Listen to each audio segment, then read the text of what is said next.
కడప జిల్లా మైదుకూరు నియోజకవర్గ సర్పంచుల వీడ్కోలు సమావేశంలో బద్వేల్ మాజీ municipality chairman Vakamalla Rajagopal Reddy media సమావేశంలో మాట్లాడుతూ ప్రభుత్వంపై వ్యతిరేక వ్యాఖ్యలు చేశారు. ప్రత్యేకంగా రాయలసీమ లిఫ్ట్ ఇరిగేషన్ ప్రాజెక్టు కోసం ఇప్పటివరకు ఖర్చు చేయలేదని, చంద్రబాబు చేసిన అవినీతిని ప్రజల్లో తెలియజేయకపోతే వైఎస్ఆర్ కాంగ్రెస్ పార్టీ అధికారంలోకి రాలేనని పేర్కొన్నారు. ఈ కార్యక్రమంలో పార్లమెంటు సభ్యుడు వైఎస్ అవినాష్ రెడ్డి, వైఎస్ఆర్సీపీ జిల్లా అధ్యక్షుడు రవీంద్రనాథ్ రెడ్డి, మాజీ ఎమ్మెల్యే శెట్టిపల్లి రఘురామిరెడ్డి, నియోజకవర్గంలోని సర్పంచులు పాల్గొన్నారు.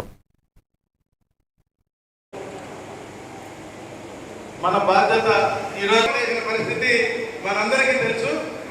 తెలియజేస్తూ అదే రాయలసీమ లిఫ్ట్ ఇరిగేషన్ మనకిన చేయకపోతే తెలంగాణలో 900 అడుగులకు లోపలనే నీరు లిఫ్ట్ చేసేదానికి తెలంగాణ ప్రభుత్వం ముందుంది.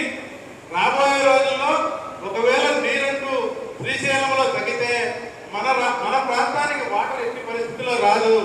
స్వర్గీయ రాజశేఖర రెడ్డి గారి దయాదాడి మనము మన ప్రజల్లోకి తీసుకెళ్లి తప్పకుండా అన్ని విషయాలు తెలియజేస్తారని తెలియజేసుకుంటూ ఇంకా చాలా విషయాలు ఉన్నాయని చెప్పాలనుకుంటే మరి చాలా టైం మాట్లాడే వాళ్ళు కూడా ఉన్నారు కాబట్టి ఈ అవకాశం.